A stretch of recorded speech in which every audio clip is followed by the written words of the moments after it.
that defies the rules that are placed on them? Mulan, she defied, like, girls weren't allowed to fight in the army, but she did. Right. Okay. So there's a cultural expectation of what, well, probably at that point in history, a world expectation of a role that a woman should hold and a role that a man should hold.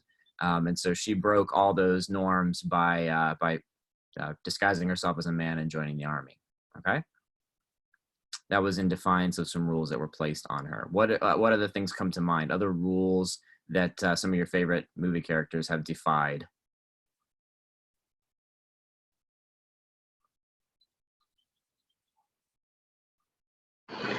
Rapunzel entangled, she leaves her tower.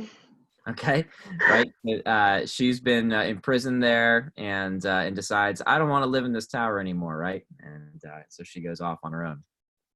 Okay, so there's a restriction placed on her that she breaks out of. Any other characters come to mind? Other stories?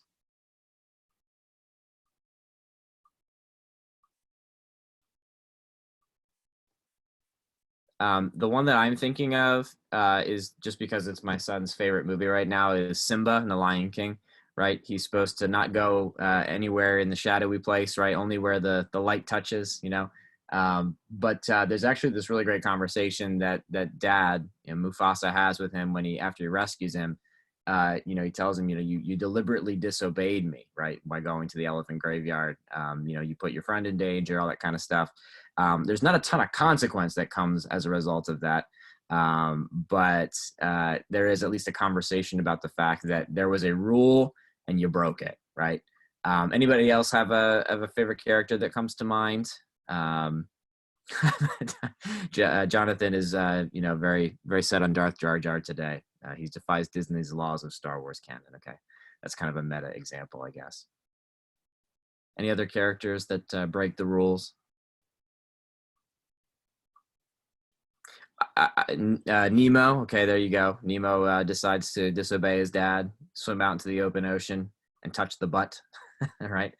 So here's the thing. In all these movies, probably all of them, we could find this theme, that there is a rule placed that is maybe not the best rule, but it's a rule, it's there, and a character is going to break that rule to discover their own identity, to discover freedom, to follow their heart, right? To do what's typically considered wrong by somebody else, especially the authority figures in the movies, but is true to them or is for, quote, the greater good, right? And so there's this theme that is actually kind of it's encouraged in our culture, that you should not just obey the rules that are placed on you, but question why they're there. Resist in a sense to maybe not to be rebellious, but to determine whether or not a rule is a good rule, which is an interesting perspective to take. And you and I have kind of grown up in, at least most of us, I think, have grown up in a Christian culture. And so we've been sort of taught an opposite perspective on this.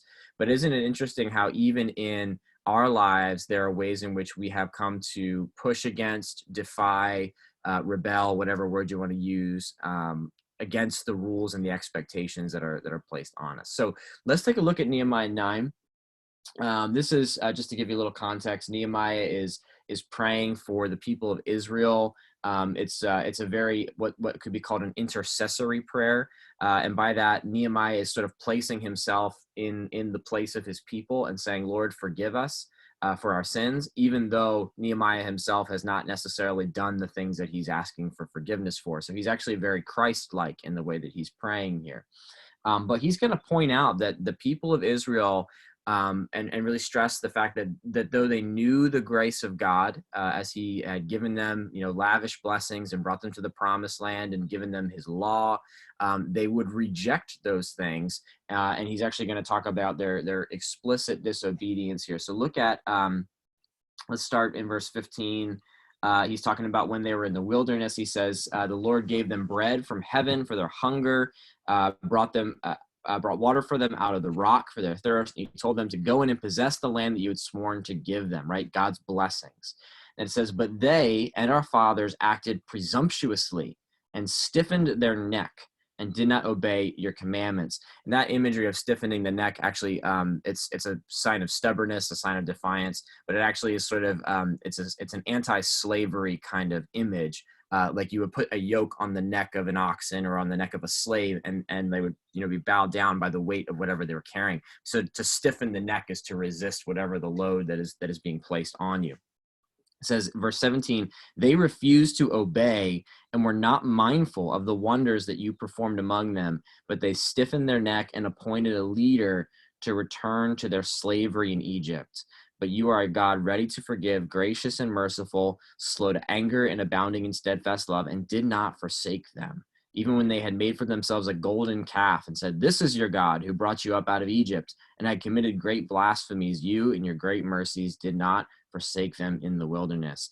Then if you look over at verse 26, he's going through a bunch of history, all of Old Testament history here, God's continued blessing and Israel's continued rebellion. It says in verse 26, nevertheless, they were disobedient and rebelled against you and cast your law behind their back and killed your prophets who had warned them in order to turn them back to you, and they committed great blasphemy. So we'll just kind of pause there. I just wanted to give you a little sampling of this. So when you think about what defiance is, let's put a little bit of a definition to that word and to the idea that we're kind of getting at here. What is defiance? What is disobedience? And what does this passage have to say about those themes? What do you guys think? Defiance, disobedience, and what does the Bible have to say about those things?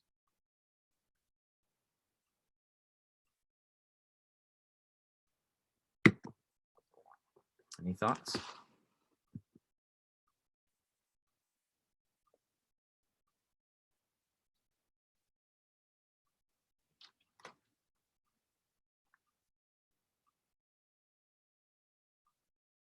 When I am choosing to be disobedient, what are some of the things that I'm choosing?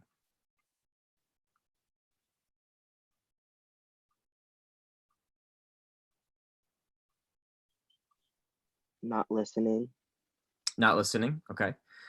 Noah, why, if I were to not listen to a command given to me, what are some of the reasons why I would do that? Maybe the command might be too arduous of a task, or you just don't feel like doing anything at the moment, so you don't listen to the command. Okay. So the task itself might be hard, and maybe I just don't feel like doing it. Right? Those are some reasons why we often will be rebellious. Okay. Other thoughts when it comes to defiance? What is it? And what is it that I'm choosing when I'm being defiant? Sin. Sin, yeah. So, I mean, anything that's going to reject God's law is going to be sinful. And this actually says that God gave his law and they rejected it, right? And we too do the same thing when we reject what God clearly tells us to or not to do, and we refuse it. I think it's this passage in particular really shows the contrast of, and maybe this is what you were getting at, Noah, when you were saying sometimes the task might be arduous or it might be hard. Sometimes God does ask us to do hard things. Sometimes our parents and our teachers do ask us to do hard things. But the reality is, when we defy a command or a law given to us by an authority, in many ways, we are sort of rejecting their graciousness to us, their kindness to us, and we're choosing our own way. And that's really the story of Israel and the Lord, right? Because God protected them. He provided for them. He carried them through the wilderness. He gave them this good land. He, protected them from their enemies. And it actually talks about how their shoes didn't wear out in the wilderness. They were sustained, right? They were able to get through that into the promised land, and then they were like, God, we don't want you. We're going to worship this golden calf instead, right?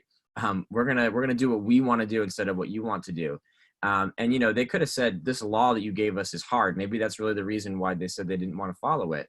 But they're still rejecting the graciousness of God in favor of their own sense of independence, of what it is that they want to do. So when I use the word defiance, maybe you might think that's a harsh word. Disobedience is one thing, defiance is another thing. But really what we're getting at is an open refusal to obey authority.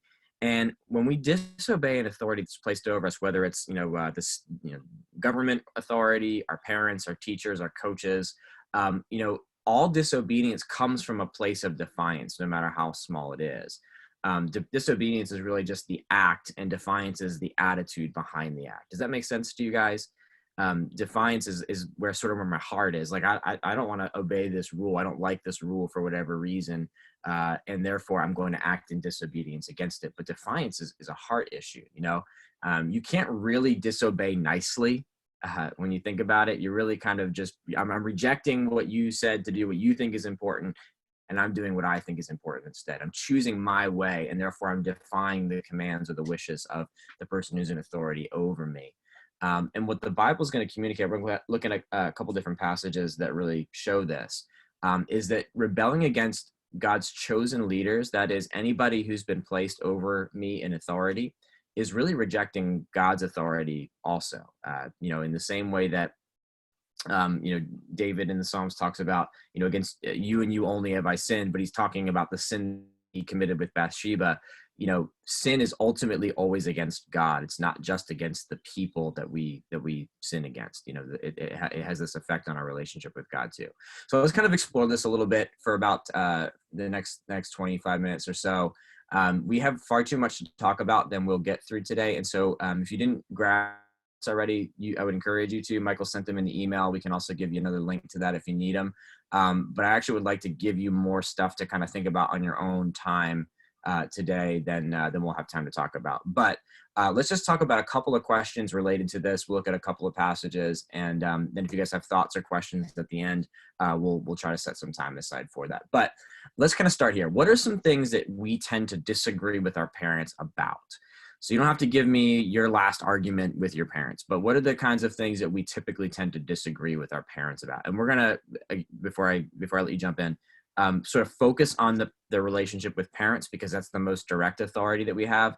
But maybe your battle with authority is with a coach, with a teacher, although thankfully you haven't seen that teacher in a while, if that's the case. But you might think my issue with authority is not with my parents, and that's great if that's the case. That's a blessing in and of itself. But let's just, when I talk about parents, we're sort of talking about all authority over our lives at this point. But what are some of the things, maybe particularly in our relationship with our parents, that we tend to disagree with our authority about?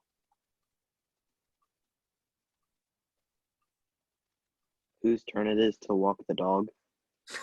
So, yeah. All right. That's a big one in my in-laws' house. They have a dog that is really old and scratches at the door like almost literally every 15 minutes. And they all argue about, no, it's your turn. I did it last. All right. So that can be something you argue with your parents about, responsibilities and chores and things. What else?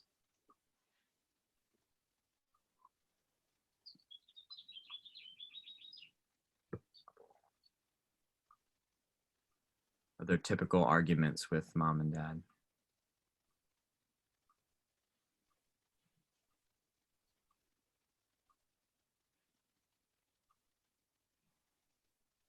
If you did all your work or homework. Okay. And Noah, is that sometimes not just is everything checked off? It's also, did you do it right? Did you put the time in? Did you understand what you were doing? Right? You're like, I'm done. They're like, no, you're not. Okay. Mm-hmm. What else?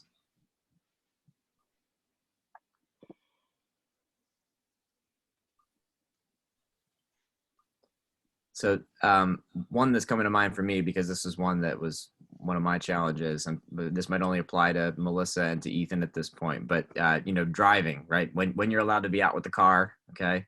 When you have a curfew, when you got to be home, are you paying for your gas? Are you expecting your parents to pay for your gas? Those could be types of things that you might disagree with them on when it comes to their rules.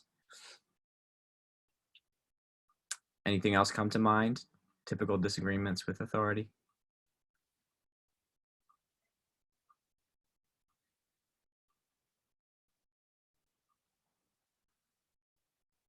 How about time management? What are you doing with your afternoon? You thought you had the afternoon free, but mom actually wants you to rake. You thought you were going to play video games, but dad actually wants you to clean the basement, or those types of time management issues can be sources of opinion. What are we going to eat in this house, right? Parents sometimes are going to have a special diet that they want everybody to adhere to, and you would rather eat pizza and French fries all the time, right? Which I totally get, but that can be a source of disagreement. How you're going to spend your money? It's your money, right? Grandma gave it to you for your birthday, right? It's how you want to spend it, how you want to spend it. But mom and dad have an opinion on that, right? So that could be a source of disagreement. What type of music you're listening to and how loudly you're listening to that music could be a source of disagreement. Michael's smiling. I think that might have been one of his. All right. Attire, or what are we allowed to wear? Ladies, that might be a source of disagreement between you and your parents. What is modest? What isn't modest? And I just, I think ladies in particular have that particular challenge. Guys, don't wear your pants down around your ankles either. That's really annoying. Dating, right? Are you allowed to date at the age that you currently are? And are you allowed to date that person, right? That could be a source of disagreement. So there's lots of different things, and these are just a couple of things that come to mind. But there are things where we could get to the point where, you know what, I care about this thing or this person or this time so much that I'm willing to defy what my parents' expectations are, what their rules are, to get the thing that I want. And I might do that in a sneaky way where I think they don't know. I'm doing that when they're not paying attention, or, when they're not home or something. Or it could be I'm just openly defiant against my parents' wishes, and I'm doing things that I know they don't approve of. And for one reason or another, that behavior kind of continues. All right. So there's a lot of things that we could disagree on. But when it comes down to it, the thing that we're disagreeing on is really an issue of value. What is most important to you versus what is most important to your parents in that given scenario? And so maybe my next question is, when do you guys think that a disagreement over some of those preferences, over some of those values, crosses over into that realm of disobedience and defiance? Where is the line, and when do we know that we're crossing it? What do you guys think?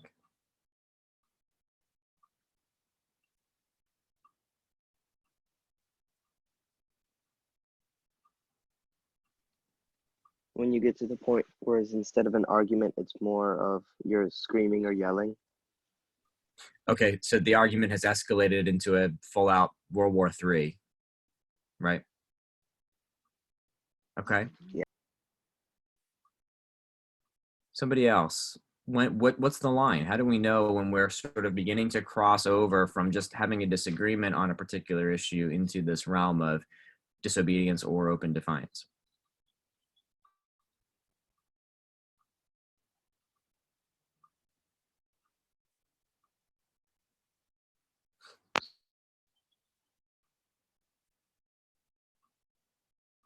We're a smaller group today, so I'm going to need some more participation from everybody besides Noah. Though I love hearing from you, Noah. Oh, darn.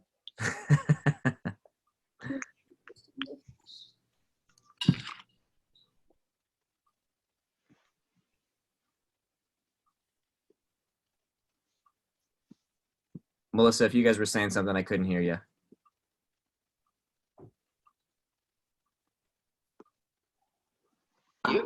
I maybe was gonna say that once you kind of start with that disagreement and there's an argument, it's almost as if you already crossed that line, because in your heart you're like, I'm not going to follow whatever my parents said. So it's already kind of like a defiance.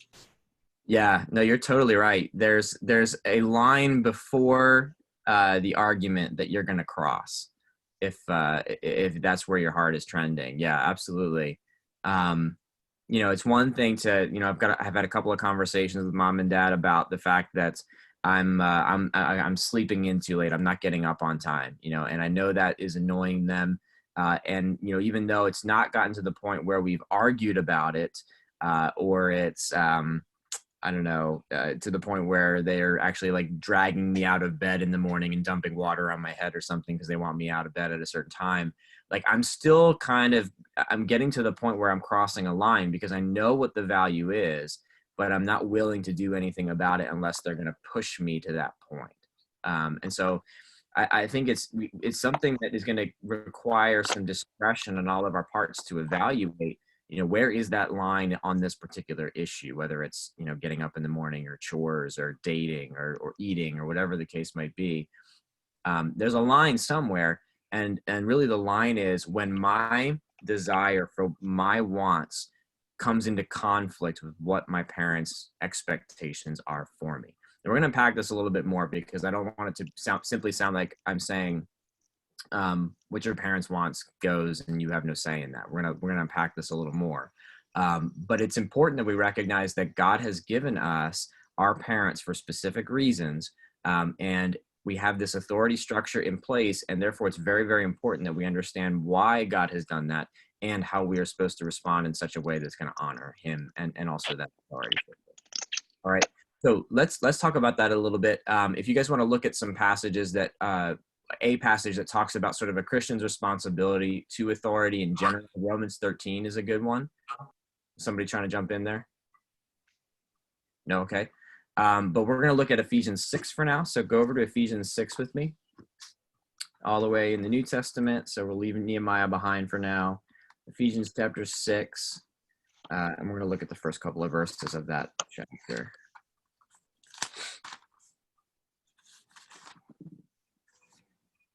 Ephesians 6. Can somebody read that for us? Ephesians 6, 1 through 4.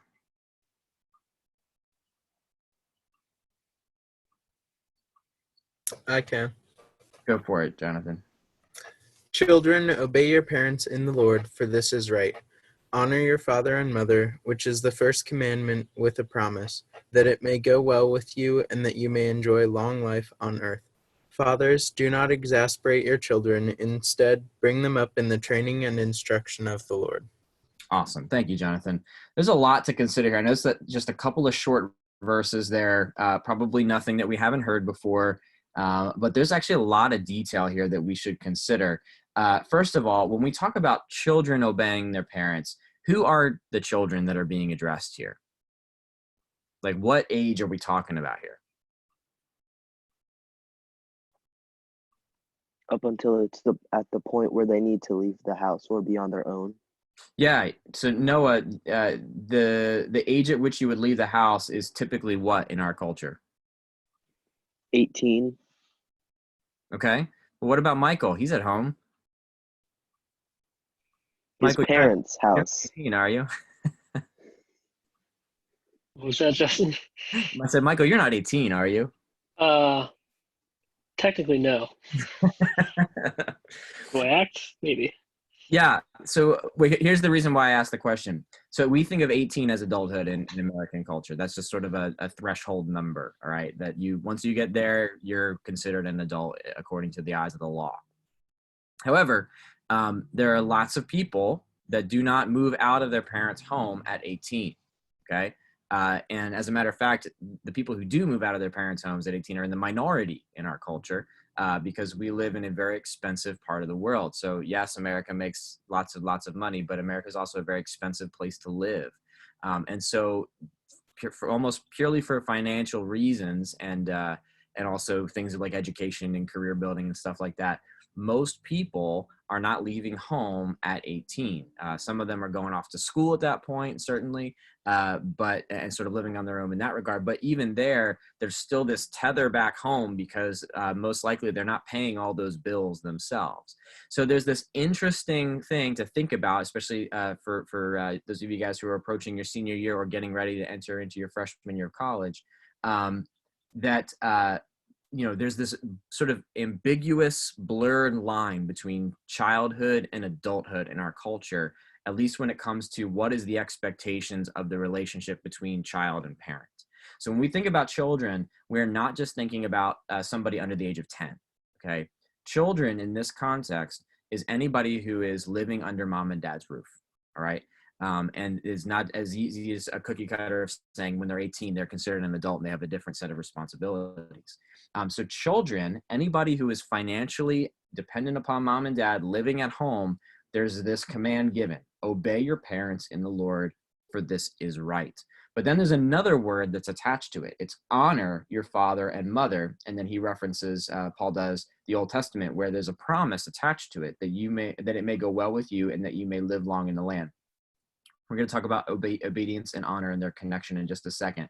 But when we think about the promise, so does this have any application to us where it says that it may go well with you and that you may live long in the land?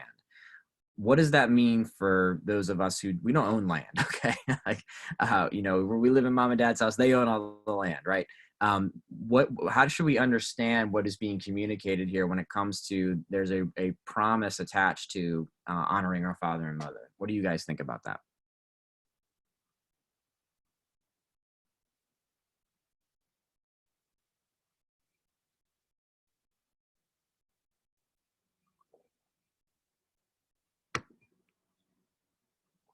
Any takers?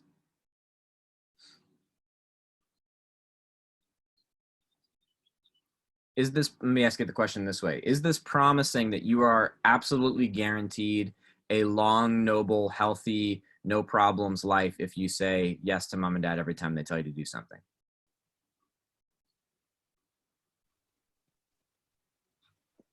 No. Why not, Jonathan?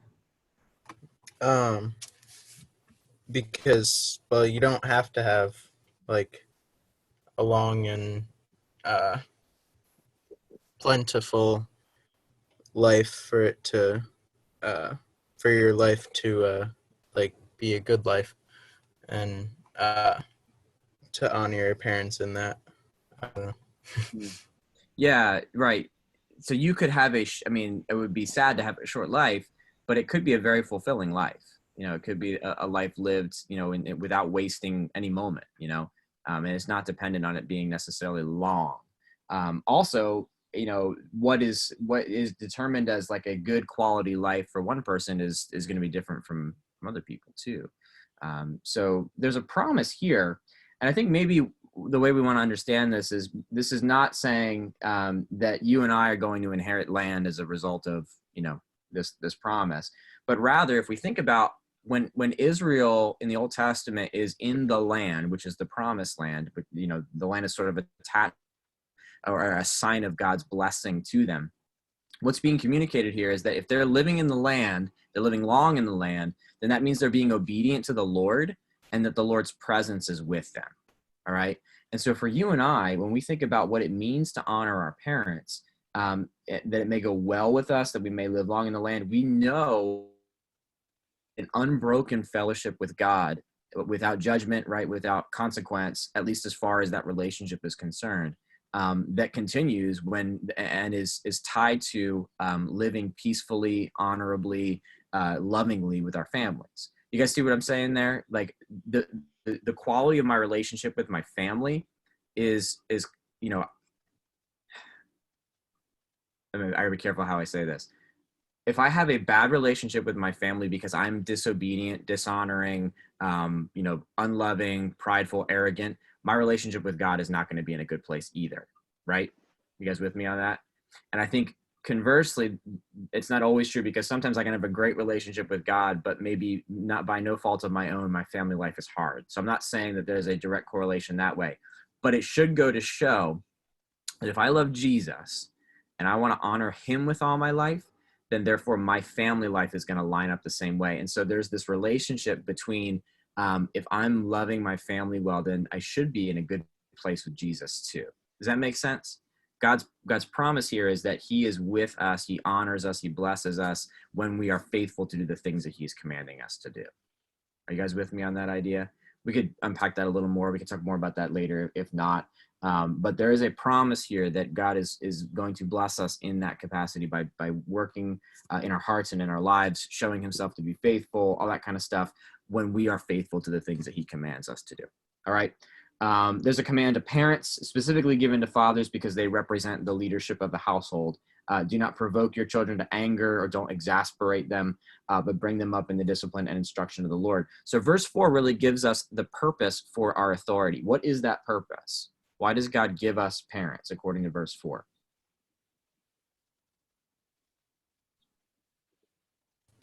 To raise us to love and honor God. Yeah, to bring us up in the discipline and instruction of the Lord, to love and honor God. Okay, there's a couple of other passages. The Proverbs are full of references to parents raising, educating, leading, challenging, shaping, discipling, right? Are parents perfect? No. No, okay, but can you still learn from an imperfect authority? Yes. Yes, absolutely, right? So God has given us this family, right? Wherever you are, whatever place and time, whatever age you are, He has given you your family with whatever imperfections are there for this purpose, to raise you, to help you train in the discipline and instruction of the Lord, all right?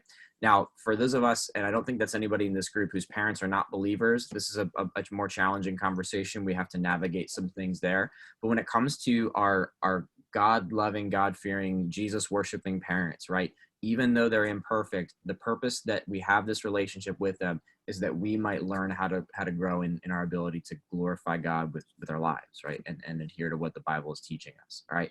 So parents have that authority from the Lord. They didn't necessarily, not simply by right of giving birth to you do they have that authority. They also have that authority from the Lord, all right? And every child, no matter what age, and I use the word child not demeaningly of you guys as you're getting ready to step into adulthood, but anybody who is living under mom and dad's roof, who's dependent upon them, right? Any son or daughter in that capacity is dependent on God, on their parents' care, and they need leadership in some capacity. You guys are still learning all those things, and so that you need their leadership.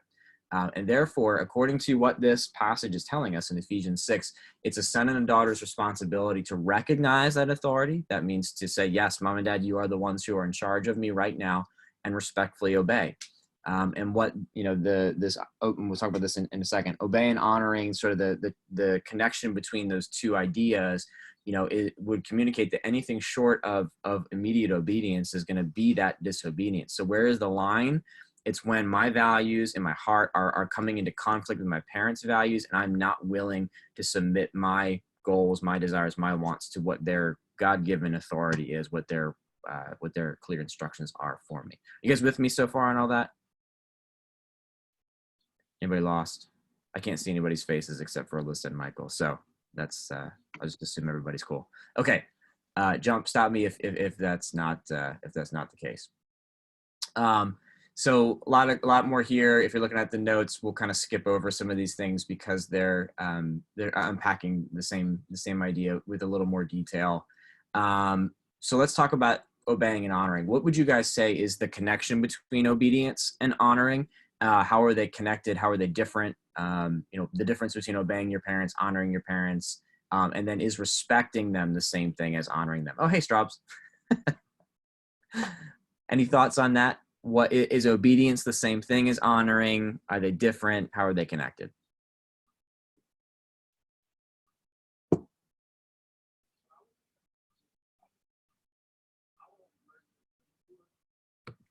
What was the question again? So Ephesians 6 says, obey your parents and also honor your father and mother. Are those two commands the same thing, to obey and to honor, or are they different?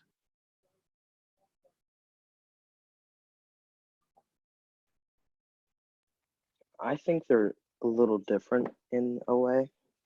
Okay, how so? To me, obeying means listening to what they have to say and following through with their request to you. And honoring, I think, just means taking into appreciation of what they've done for you and things. Yeah, just what they've done for you and how you can repay them for all the hard work and sacrifice that they had to make in order to put you in their life. Interesting. So Noah, you're kind of, at least if I'm hearing you right, is the second thing, honoring, almost like something you do later in life? Or is that something you do now?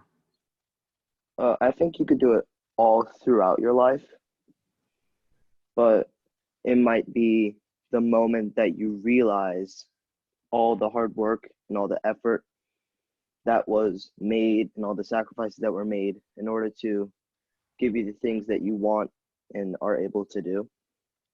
Yeah, that's a great perspective. So there's some kind of realization going on in my heart that appreciates my parents for who they are, what they've done, and that is, sort of an attitude versus the obedience, which is, I think you accurately said it's listening and it's obeying, it's response, right? Doug, were you going to say something? No, okay. I thought you were reaching for the camera there. So any other thoughts on the connection between these words, obeying, honoring? Are they one and the same, or are they slightly different things?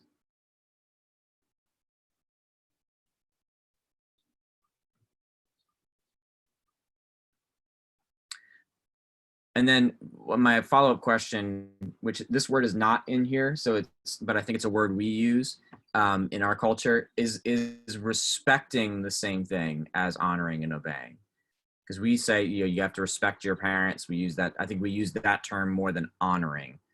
So I don't know if that's a substitute for that in your guys' minds, or is that something else?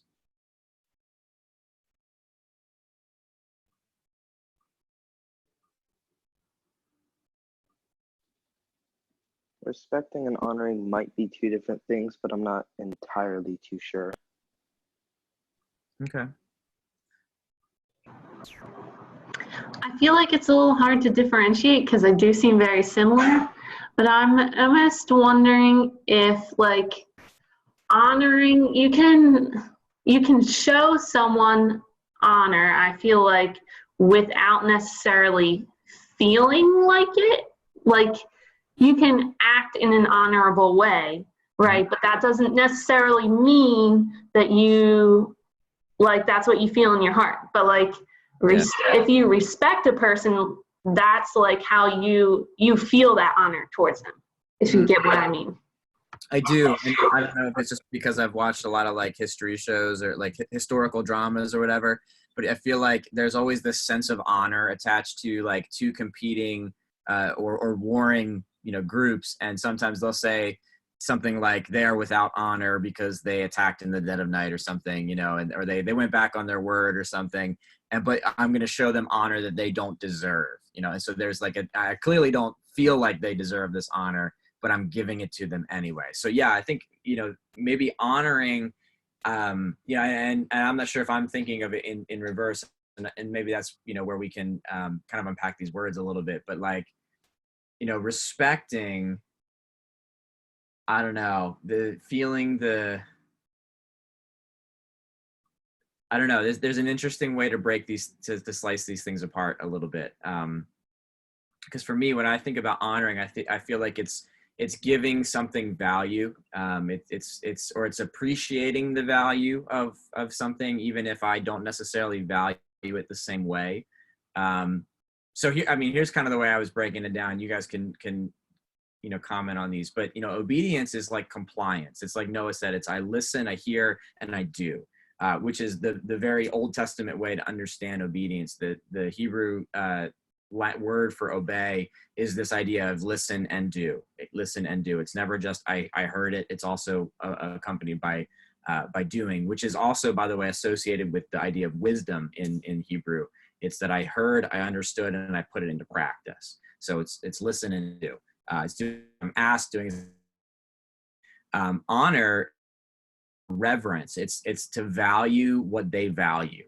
It's to make them proud. It's to want to up that are important to my parents. And kind of the way I was thinking about respect is, there's a deference there. It's, I disagree with mom and dad on something, but I can at least appreciate I'm going to humbly disagree, but I'm not going to, I'm not going to uphold my view against their view, even though I disagree with it. So, that's kind of the way I'm conceiving of it. We could definitely probably slice those things a little more finely.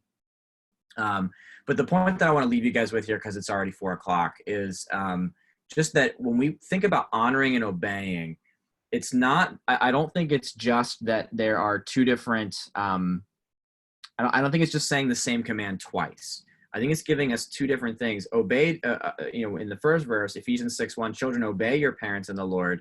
I'm going to do what my parents tell me to do, whether or not I like it, because that's what's right.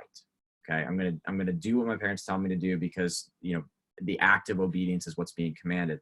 I think honor your father and mother is the heart side of the equation.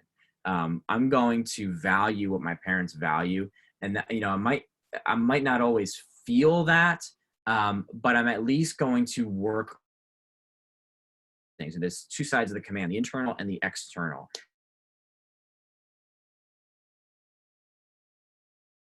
Submission to their leadership. I'm placing myself under their authority willingly. So honoring and obeying are really sort of both necessary components to get to the place where I am doing what is my biblical requirement as a child living under my parents' roof. And the biblical word there is submission. I referenced that already.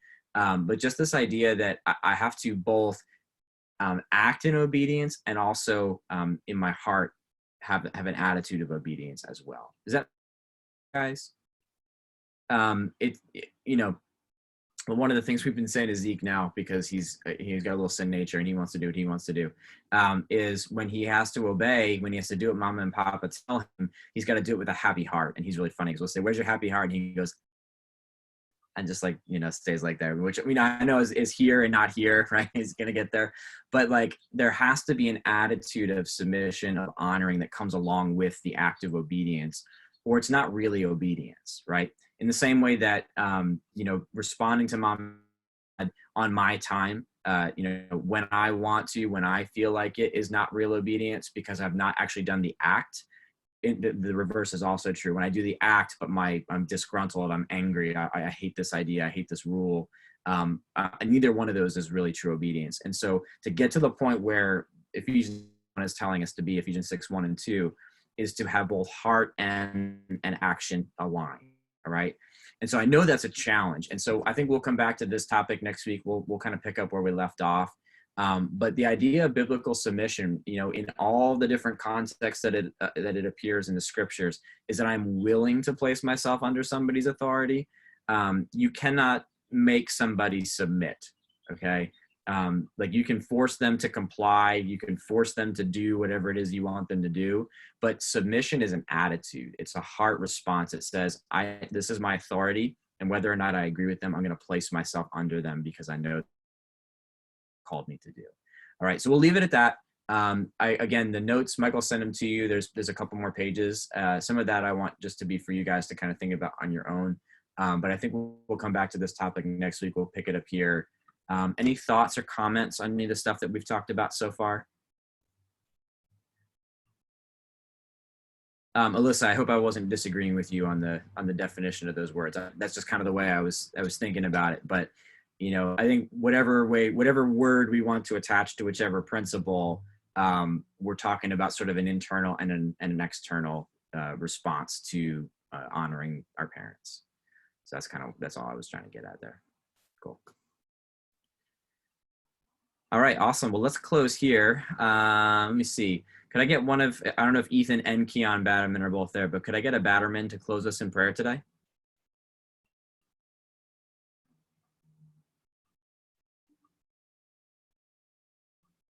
Maybe they just left the computer sitting there and walked away. Could I get a Ninan to close us in prayer today? Sure. Awesome, thank you. Dear Lord, thank you for this day, and thank you for giving us this opportunity to still meet together and learn about you and your word during this time and this quarantine. Please help us, and please help this world during this time. Please help all those who are afflicted. Please help all those medical workers helping those. Please help them do their best to heal everyone they can. And just let us all have a great day and help us in the rest of our weeks. In Jesus' name we pray. Amen. Amen. Thank you so much. All right, guys, you guys can sign off. If you have to go, study your homework well, or do your homework well, study well for tests, and just finals week for college students. I don't know where you guys are in your marking periods, but have a great rest of your day.